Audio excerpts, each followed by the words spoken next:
As on examination you will see, my uncle continued, it is only about 6 feet in length, which is a long way from the pretended giants of early days. As to the particular race to which it belonged, it is incontestably Caucasian. It is of the white race, that is, of our own. The skull of this fossil being is a perfect ovoid without any remarkable or prominent development of the cheekbones and without any projection of the jaw. It presents no indication of the prognathism, which modifies the facial angle. Measure the angle for yourselves, and you will find that it is just 90 degrees. But I will advance still farther on the road of inquiry and deduction, and I dare venture to say that this human sample or specimen belongs to the Japhetic family, which spread over the world from India to the uttermost limits of Western Europe. There is no occasion, gentlemen, to smile at my remarks. Of course nobody smiled, but the excellent professor was so accustomed to beaming countenances at his lectures that he believed he saw all his audience laughing during the delivery of his learned dissertation. Yes, he continued, with renewed animation, this is a fossil man, a contemporary of the mastodons, with the bones of which this whole amphitheater is covered. But if I am called on to explain how he came to this place, how these various strata by which he is covered have fallen into this vast cavity, I can undertake to give you no explanation. Doubtless, if we carry ourselves back to the Quaternary epoch, we shall find that great and mighty convulsions took place in the crust of the earth. The continually cooling operation through which the earth had to pass produced fissures, landslips, and chasms, through which a large portion of the earth made its way. I come to no absolute conclusion, but there is the man, surrounded by the works of his hands, his hatchets and his carved flints, which belong to the stony period, and the only rational supposition is that, like myself, he visited the center of the earth as a traveling tourist, a pioneer of science. At all events, there can be no doubt of his great age, and of his being one of the oldest race of human beings. The professor with these words ceased his oration, and I burst forth into loud and unanimous applause. Besides, after all, my uncle was right. Much more learned men than his nephew would have found it rather hard to refute his facts and arguments. Another circumstance soon presented itself. This fossilized body was not the only one in this vast plain of bones, the cemetery of an extinct world. Other bodies were found as we trod the dusty plain, and my uncle was able to choose the most marvelous of these specimens in order to convince the most incredulous. In truth, it was a surprising spectacle, the successive remains of generations and generations of men and animals confounded together in one vast cemetery. But a great question now presented itself to our notice, and one we were actually afraid to contemplate in all its bearings. Had these once animated beings been buried so far beneath the soil by some tremendous convulsion of nature, after they had been earth to earth and ashes to ashes, or had they lived here below, in this subterranean world, under this factitious sky, born, married, and given in marriage, and died at last, just like ordinary inhabitants of the earth? Up to the present moment, marine monsters, fish, and such-like animals had alone been seen alive. The question which rendered us rather uneasy was a pertinent one. Were any of these men of the abyss wandering about the deserted shores of this wondrous sea of the center of the earth? This was a question which rendered me very uneasy and uncomfortable. How, should they really be in existence, would they receive us men from above? Chapter 36. What is it? For a long and weary hour we tramped over this great bed of bones. We advanced regardless of everything, drawn on by ardent curiosity. What other marvels did this great cavern contain? What other wondrous treasures for the scientific man? My eyes were quite prepared for any number of surprises. My imagination lived in expectation of something new and wonderful. The borders of the great central ocean had for some time disappeared behind the hills that were scattered over the ground occupied by the plain of bones. The imprudent and enthusiastic professor, who did not care whether he lost himself or not, hurried me forward. We advanced silently, bathed in waves of electric fluid. By reason of a phenomenon which I cannot explain, and thanks to its extreme diffusion, now complete, The light illumined equally the sides of every hill and rock. Its seat appeared to be nowhere, in no determined force, and produced no shade whatever. The appearance presented was that of a tropical country at midday in summer, in the midst of the equatorial regions and under the vertical rays of the sun. All signs of vapor had disappeared. The rocks, the distant mountains, some confused masses of far-off forests assumed a weird and mysterious aspect under this equal distribution of the luminous fluid. We resembled, to a certain extent, the mysterious personage in one of Hoffmann's fantastic tales, The Man Who Lost His Shadow. After we had walked about a mile farther, we came to the edge of a vast forest, not, however, one of the vast mushroom forests we had discovered near Port Gretchen. It was the glorious and wild vegetation of the Tertiary period, in all its superb magnificence. Huge palms of a species now unknown, superb palmacites, a genus of fossil palms from the coal formation, pines, yews, cypress, and conifers or cone-bearing trees, the whole bound together by an inextricable and complicated mass of creeping plants. A beautiful carpet of mosses and ferns grew beneath the trees. Pleasant brooks murmured beneath umbrageous boughs, little worthy of this name, for no shade did they give. Upon their borders grew small tree-like shrubs, such as are seen in the hot countries on our own inhabited globe. The one thing wanting in these plants, these shrubs, these trees, was color. Forever deprived of the vivifying warmth of the sun, they were vapid and colorless. All shade was lost in one uniform tint, of a brown and faded character. The leaves were wholly devoid of verdure, and the flowers, so numerous during the Tertiary period which gave them birth, were without color and without perfume, something like paper discolored by long exposure to the atmosphere. My uncle ventured beneath the gigantic groves. I followed him, though not without a certain amount of apprehension. Since nature had shown herself capable of producing such stupendous vegetable supplies, why might we not meet with mammals just as large and therefore dangerous?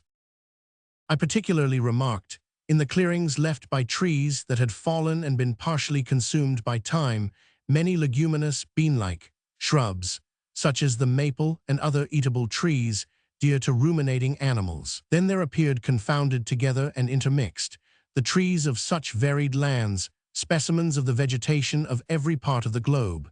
There was the oak near the palm tree, the Australian eucalyptus, an interesting class of the order Myrtaceae, leaning against the tall Norwegian pine, the poplar of the north, mixing its branches with those of the New Zealand kauris. It was enough to drive the most ingenious classifier of the upper regions out of his mind, and to upset all his received ideas about botany. Suddenly I stopped short and restrained my uncle. The extreme diffuseness of the light enabled me to see the smallest objects in the distant copses. I thought I saw no, I really did see with my own eyes immense, gigantic animals moving about under the mighty trees. Yes, they were truly gigantic animals, a whole herd of mastodons, not fossils, but living, and exactly like those discovered in 1801 on the marshy banks of the Great Ohio in North America. Yes, I could see these enormous elephants, whose trunks were tearing down large boughs and working in and out the trees like a legion of serpents. I could hear the sounds of the mighty tusks uprooting huge trees. The boughs crackled, and the whole masses of leaves and green branches went down the capacious throats of these terrible monsters. That wondrous dream, when I saw the antehistorical times revivified, when the Tertiary and Quaternary periods passed before me, was now realized. And there we were alone, far down in the bowels of the earth, at the mercy of its ferocious inhabitants. My uncle paused, full of wonder and astonishment. "Come," he said at last, when his first surprise was over, "come along, my boy, and let us see them nearer." "No," replied I, restraining his efforts to drag me forward, "we are wholly without arms. What should we do in the midst of that flock of gigantic quadrupeds? Come away, uncle, I implore you. No human creature can with impunity brave the ferocious anger of these monsters." "No human creature," said my uncle, suddenly lowering his voice to a mysterious whisper. "You are mistaken, my dear Henry. Look, look yonder.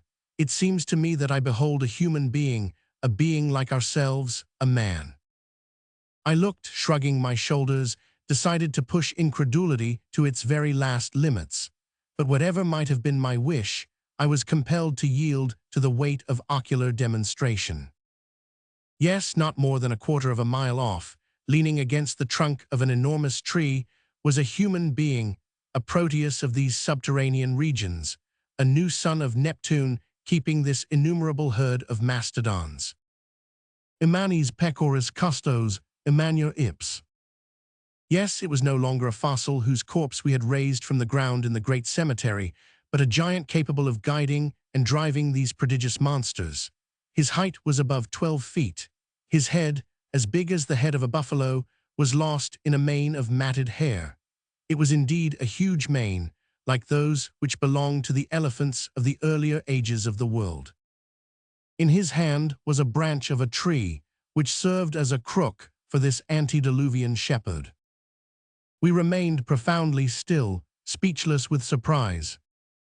But we might at any moment be seen by him. Nothing remained for us but instant flight. "Come, come," I cried, dragging my uncle along, and for the first time he made no resistance to my wishes. A quarter of an hour later, we were far away from that terrible monster. Now that I think of the matter calmly, and that I reflect upon it dispassionately, now that months, years have passed since this strange and unnatural adventure befell us, what am I to think, what am I to believe? No, it is utterly impossible. Our ears must have deceived us, and our eyes have cheated us. We have not seen what we believed we had seen.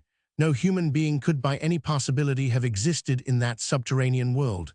No generation of men could inhabit the lower caverns of the globe without taking note of those who peopled the surface, without communication with them. It was folly, folly, folly, nothing else. I am rather inclined to admit the existence of some animal resembling in structure the human race, of some monkey of the first geological epochs, like that discovered by M. Lartet in the ossiferous deposit of Sanson. But this animal, or being, whichsoever it was, surpassed in height all things known to modern science. Never mind. However unlikely it may be, it might have been a monkey, but a man, a living man, and with him a whole generation of gigantic animals buried in the entrails of the earth. It was too monstrous to be believed. Chapter 37. The Mysterious Dago. During this time, we had left the bright and transparent forest far behind us. We were mute with astonishment, overcome by a kind of feeling which was next door to apathy. We kept running in spite of ourselves. It was a perfect right, which resembled one of those horrible sensations we sometimes meet with in our dreams. Instinctively, we made our way towards the central sea, and I cannot now tell what wild thoughts passed through my mind, nor of what follies I might have been guilty, but for a very serious preoccupation which brought me back to practical life. Though I was aware that we were treading on a soil quite new to us, I, however, every now and then noticed certain aggregations of rock, the shape of which forcibly reminded me of those near Port Gretchen. This confirmed, moreover, the indications of the compass and our extraordinary and unlooked-for, as well as involuntary, return to the north of this great central sea. It was so like our starting point that I could scarcely doubt the reality of our position. Streams and cascades fell in hundreds over the numerous projections of the rocks. I actually thought I could see our faithful and monotonous hands and the wonderful grotto in which I had come back to life after my tremendous fall. Then, as we advanced still farther, the position of the cliffs, the appearance of a stream, the unexpected profile of a rock, threw me again into a state of bewildering doubt. After some time, I explained my state of mental indecision to my uncle. He confessed to a similar feeling of hesitation. He was totally unable to make up his mind in the midst of this extraordinary but uniform panorama. "There can be no doubt," I insisted, "that we have not landed exactly at the place whence we first took our departure, but the tempest has brought us above our starting point. I think, therefore, that if we follow the coast, we shall once more find Port Gretchen." "In that case," cried my uncle, "it is useless to continue our exploration. The very best thing we can do is to make our way back to the raft. Are you quite sure, Harry, that you are not mistaken?" "It is difficult," was my reply, "to come to any decision, for all these rocks are exactly alike. There is no marked difference between them. At the same time, the impression on my mind is that I recognize the promontory at the foot of which our worthy hands constructed the raft. We are, I am nearly convinced, near the little port. If this be not it," I added, carefully examining a creek which appeared singularly familiar to my mind. "My dear Harry, if this were the case, we should find traces of our own footsteps, some signs of our passage, and I can really see nothing to indicate our having passed this way." "But I see something," I cried, in an impetuous tone of voice, as I rushed forward and eagerly picked up something which shone in the sand under my feet. "What is it?" cried the astonished and bewildered professor. This was my reply, and I handed to my startled relative a rusty dagger of singular shape. "What made you bring with you so useless a weapon?" he exclaimed. "It was needlessly hampering yourself." "I bring it. It is quite new to me. I never saw it before. Are you sure it is not out of your collection?" "Not that I know of," said the professor, puzzled. "I have no recollection of the circumstance. It was never my property." "This is very extraordinary," I said, musing over the novel and singular incident. "Not at all. There is a very simple explanation, Harry. The Icelanders are known to keep up the use of these antiquated weapons, and this must have belonged to Hans, who has let it fall without knowing it." I shook my head. That dagger had never been in the possession of the pacific and taciturn Hans. I knew him and his habits too well. "Then what can it be, unless it be the weapon of some antediluvian warrior," I continued, "of some living man, a contemporary of that mighty shepherd from whom we have just escaped. But no, mystery upon mystery, this is no weapon of the stony epoch, nor even of the bronze period. It is made of excellent steel." Ere I could finish my sentence, my uncle stopped me short from entering upon a whole train of theories, and spoke in his most cold and decided tone of voice. "Calm yourself, my dear boy, and endeavor to use your reason.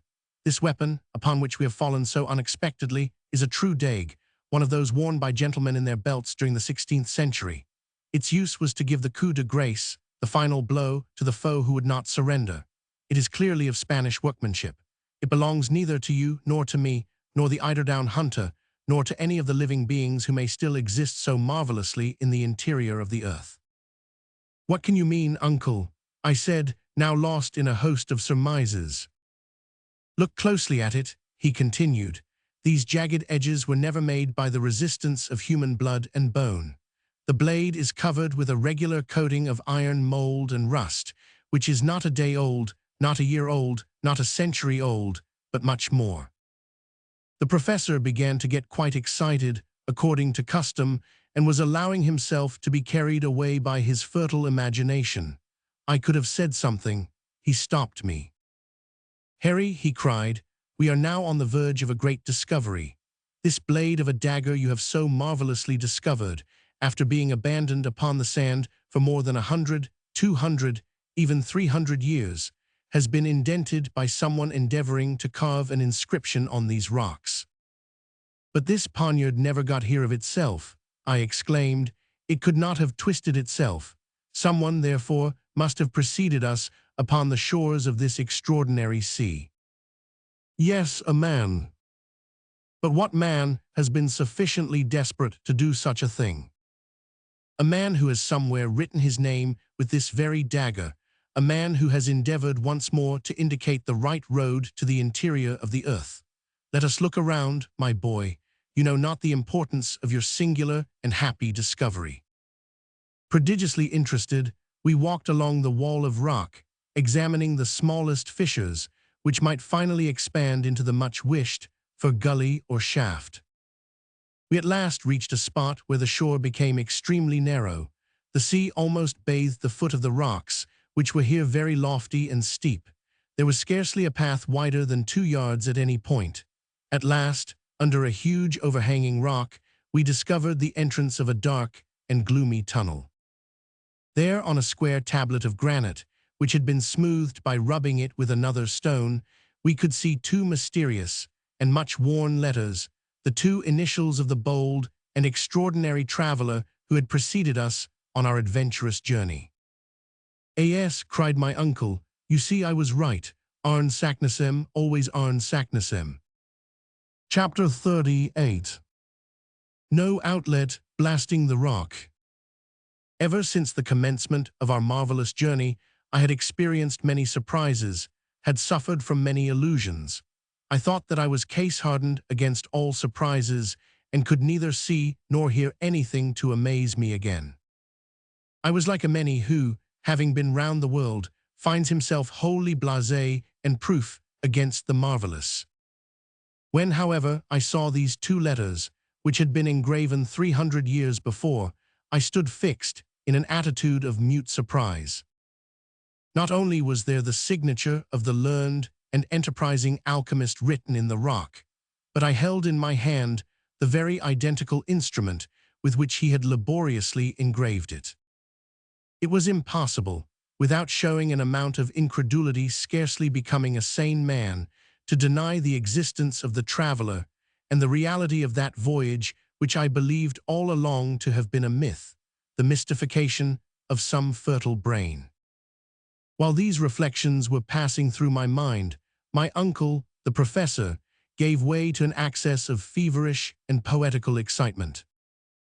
"Wonderful and glorious genius, great Saknussemm," he cried, "you have left no stone unturned, no resource omitted, to show to other mortals the way into the interior of our mighty globe, and your fellow creatures can find the trail left by your illustrious footsteps 300 years ago at the bottom of these obscure subterranean abodes.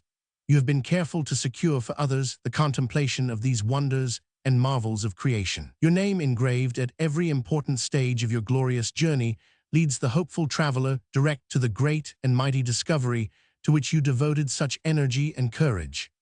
The audacious traveler, who shall follow your footsteps to the last, will doubtless find your initials engraved with your own hand upon the center of the earth. I will be that audacious traveler. I, too, will sign my name upon the very same spot, upon the central granite stone of this wondrous work of the Creator. But in justice to your devotion, to your courage, and to your being the first to indicate the road, let this cape, seen by you upon the shores of this sea discovered by you, be called, of all time, Cape Saknussemm." This is what I heard, and I began to be roused to the pitch of enthusiasm indicated by those words. A fierce excitement roused me. I forgot everything. The dangers of the voyage and the perils of the return journey were now as nothing. What another man had done in ages past could, I felt, be done again. I was determined to do it myself, and now nothing that man had accomplished appeared to me impossible. "Forward, forward!" I cried in a burst of genuine and hearty enthusiasm. I had already started in the direction of the somber and gloomy gallery when the professor stopped me. He, the man so rash and hasty, he, the man so easily roused to the highest pitch of enthusiasm, checked me and asked me to be patient and show more calm. "Let us return to our good friend Hans," he said. "We will then bring the raft down to this place." I must say that though I at once yielded to my uncle's request, it was not without dissatisfaction, and I hastened along the rocks of that wonderful coast. "Do you know, my dear uncle," I said, as we walked along, "that we have been singularly helped by a concurrence of circumstances right up to this very moment?" "So you begin to see it, do you, Harry?" said the professor with a smile. "Doubtless," I responded, "and strangely enough, even the tempest has been the means of putting us on the right road. Blessings on the tempest. It brought us safely back to the very spot from which fine weather would have driven us forever. Supposing we had succeeded in reaching the southern and distant shores of this extraordinary sea, what would have become of us? The name of Saknussemm would never have appeared to us, and at this moment we should have been cast away upon an inhospitable coast, probably without an outlet. Yes, Harry, my boy, there is certainly something providential in that wandering at the mercy of wind and waves towards the south. We have come back exactly north, and what is better still, we fall upon this great discovery of Cape Saknussemm. I mean to say that it is more than surprising. There is something in it which is far beyond my comprehension. The coincidence is unheard of, marvelous. What matter? It is not our duty to explain facts, but to make the best possible use of them. Doubtless, my boy, but if you will allow me, said the really delighted professor. Excuse me, sir, but I see exactly how it will be. We shall take the northern route. We shall pass under the northern regions of Europe, under Sweden, under Russia, under Siberia, and who knows where, instead of burying ourselves under the burning plains and deserts of Africa or beneath the mighty waves of the ocean. And that is all at this stage of our journey that I care to know. Let us advance, and heaven will be our guide. Yes, Harry, you are right, quite right, all is for the best. Let us abandon this horizontal sea, which could never have led to anything satisfactory. We shall descend, descend, and everlastingly descend. Do you know, my dear boy, that to reach the interior of the earth, we have only 5,000 miles to travel? Bah, I cried, carried away by a burst of enthusiasm, the distance is scarcely worth speaking about. The thing is to make a start. My wild, mad, and incoherent speeches continued until we rejoined our patient and phlegmatic guide. All was, we found, prepared for an immediate departure. There was not a single parcel but what was in its proper place. We all took up our posts on the raft, and the sail being hoisted, Hans received his directions and guided the frail bark towards Cape Saknussemm, as we had definitely named it. The wind was very unfavorable to a craft that was unable to sail close to the wind. It was constructed to go before the blast. We were continually reduced to pushing ourselves forward by means of poles.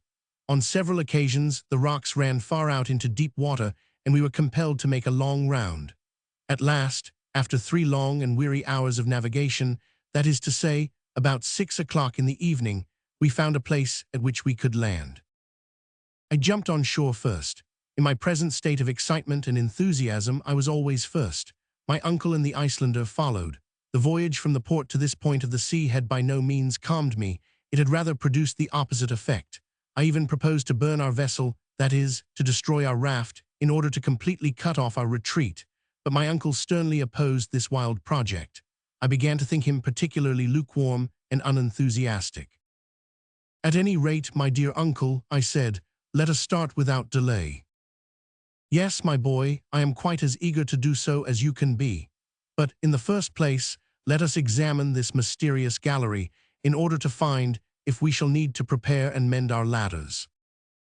My uncle now began to see to the efficiency of our Ruhmkorff coil, which would doubtless soon be needed. The raft, securely fastened to a rock, was left alone.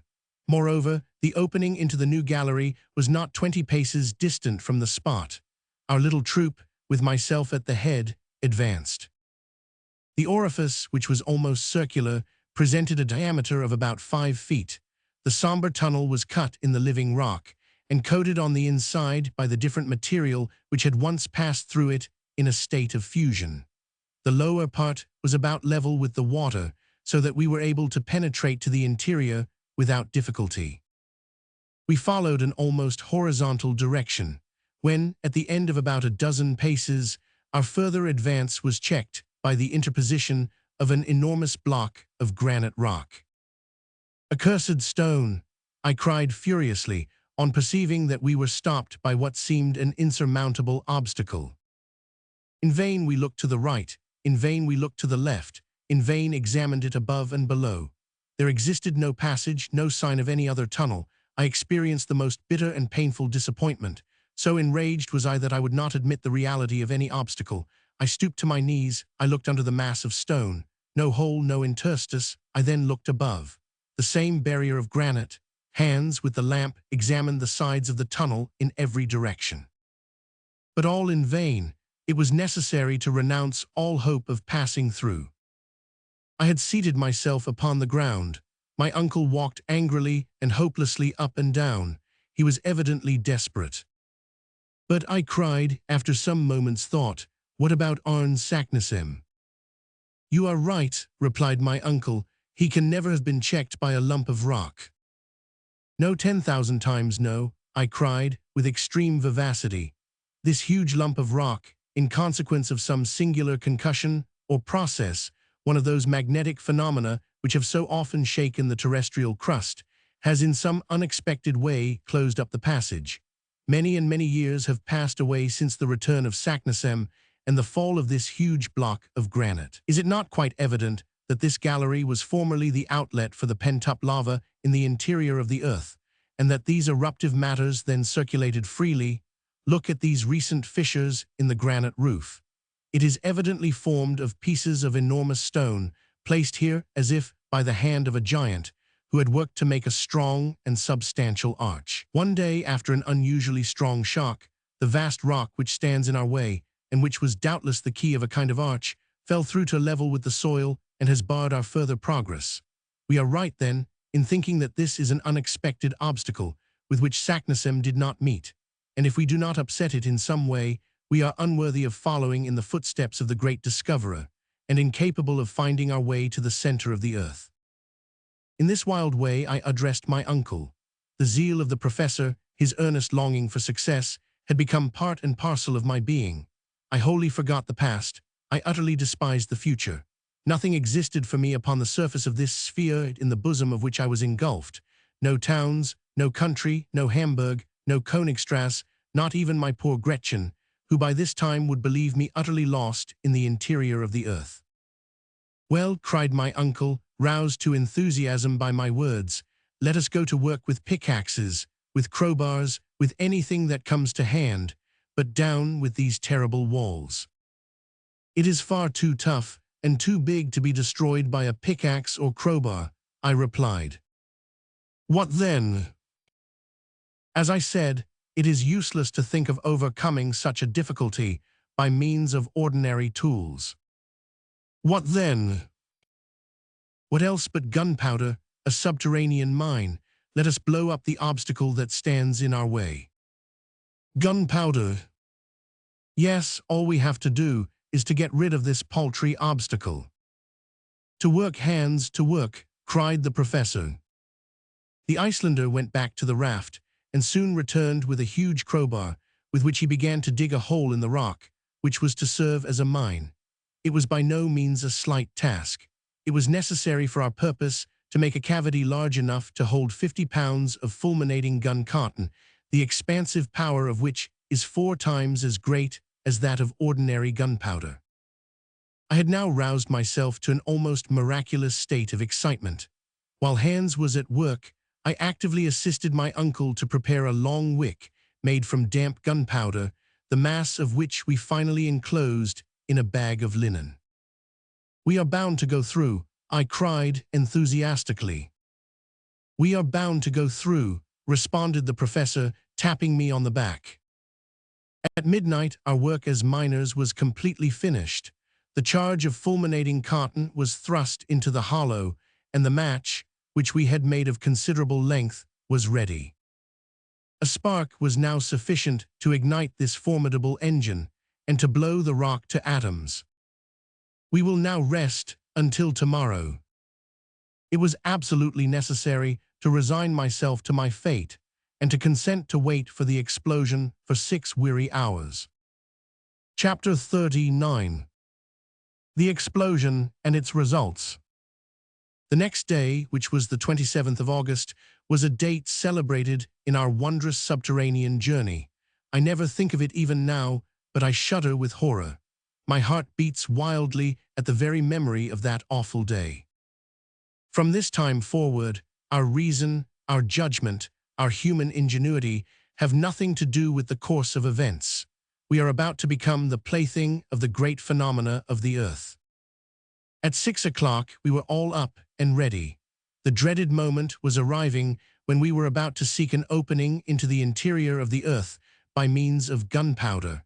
What would be the consequences of breaking through the crust of the earth? I begged that it might be my duty to set fire to the mine. I looked upon it as an honor. This task once performed, I could rejoin my friends upon the raft, which had not been unloaded. As soon as we were all ready, we were to sail away to some distance to avoid the consequences of the explosion, the effects of which would certainly not be concentrated in the interior of the earth.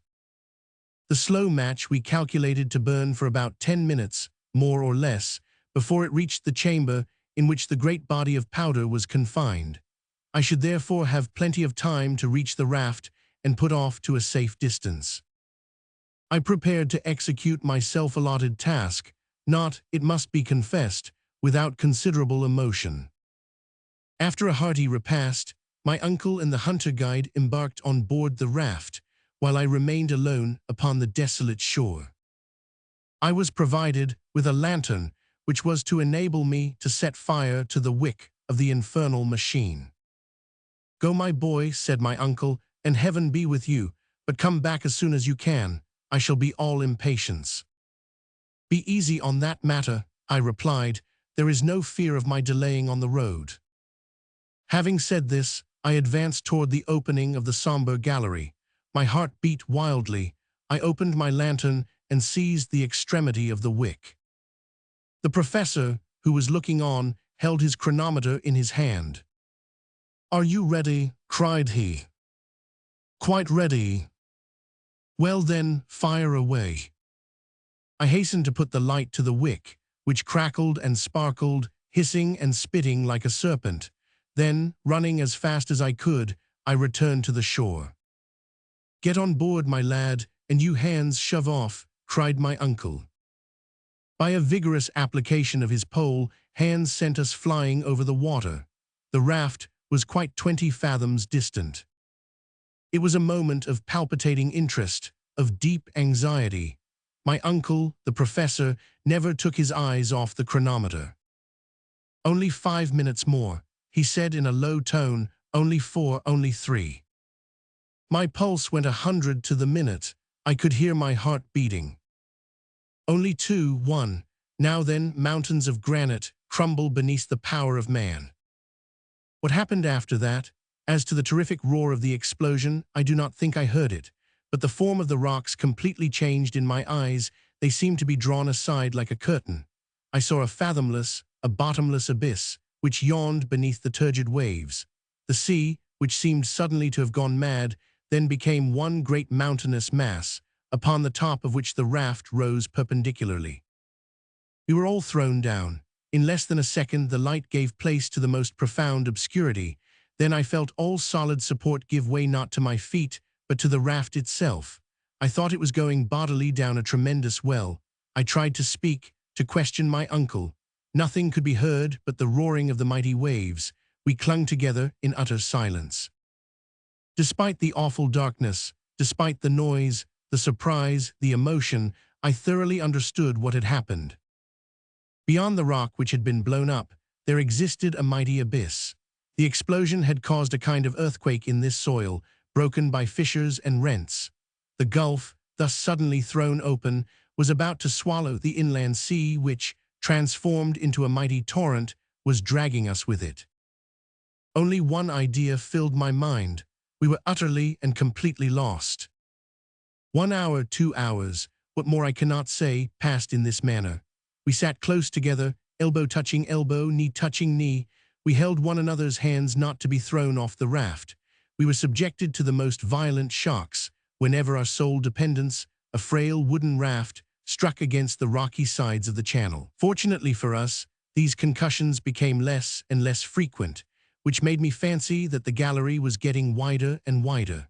There could be now no doubt that we had chanced upon the road once followed by Saknussemm, but instead of going down in a proper manner, we had, through our own imprudence, drawn a whole sea with us. These ideas presented themselves to my mind in a very vague and obscure manner. I felt rather than reasoned.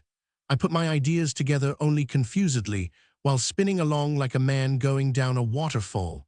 To judge by the air which, as it were, whipped my face, we must have been rushing at a perfectly lightning rate. To attempt, under these circumstances, to light a torch was simply impossible, and the last remains of our electric machine, of our Ruhmkorff coil, had been destroyed during the fearful explosion. I was therefore very much confused to see at last a bright light shining close to me. The calm countenance of the guide seemed to gleam upon me. The clever and patient hunter had succeeded in lighting the lantern, and though, in the keen and thorough draught, the flame flickered and vacillated, and was nearly put out. It served partially to dissipate the awful obscurity. The gallery into which we had entered was very wide. I was therefore quite right in that part of my conjecture. The insufficient light did not allow us to see both of the walls at the same time. The slope of waters, which was carrying us away, was far greater than that of the most rapid river of America. The whole surface of the stream seemed to be composed of liquid arrows, darted forward with extreme violence and power. I can give no idea of the impression it made upon me. The raft, at times, caught in certain whirlpools and rushed forward, yet turned on itself all the time. How it did not upset, I shall never be able to understand. When it approached the sides of the gallery, I took care to throw upon them the light of the lantern, and I was able to judge of the rapidity of motion by looking at the projecting masses of rock, which as soon as seen were again invisible. So rapid was our progress that points of rock at a considerable distance, one from the other, appeared like portions of transverse lines, which enclosed us in a kind of net, like that of a line of telegraphic wires. I believe we were now going at a rate of not less than 100 miles an hour. My uncle and I looked at one another with wild and haggard eyes. We clung convulsively to the stump of the mast, which, at the moment when the catastrophe took place, had snapped short off. We turned our backs as much as possible to the wind, in order not to be stifled by a rapidity of motion which nothing human could face and live. And still the long, monotonous hours went on. The situation did not change in the least, though a discovery I suddenly made seemed to complicate it very much. When we had slightly recovered our equilibrium, I proceeded to examine our cargo. I then made the unsatisfactory discovery that the greater part of it had utterly disappeared. I became alarmed and determined to discover what were our resources. My heart beat at the idea, but it was absolutely necessary to know on what we had to depend. With this view, I took the lantern and looked around. Of all our former collection of nautical and philosophical instruments, there remained only the chronometer and the compass. The ladders and ropes were reduced to a small piece of rope fastened to the stump of the mast.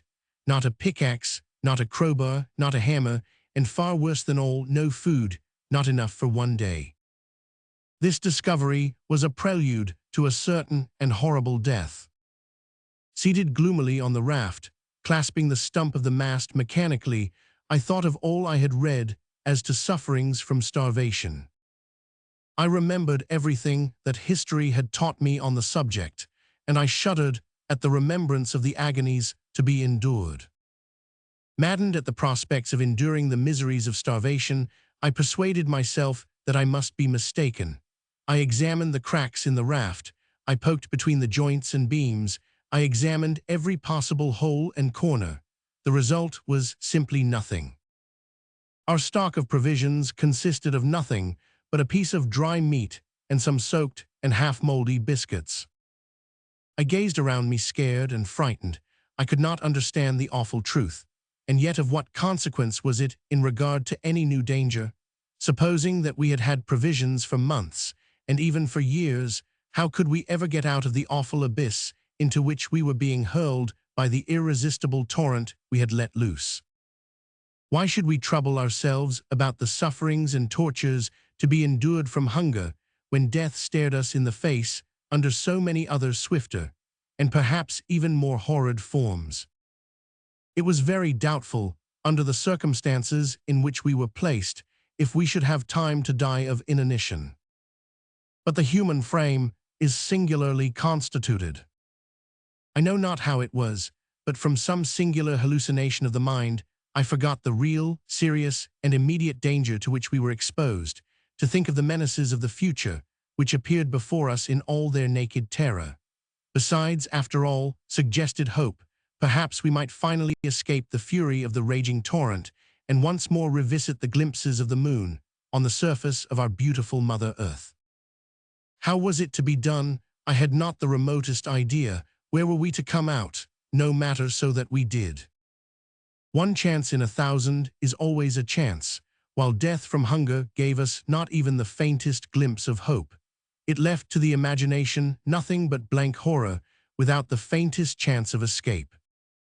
I had the greatest mind to reveal all to my uncle, to explain to him the extraordinary and wretched position to which we were reduced, in order that, between the two, we might make a calculation as to the exact space of time which remained for us to live.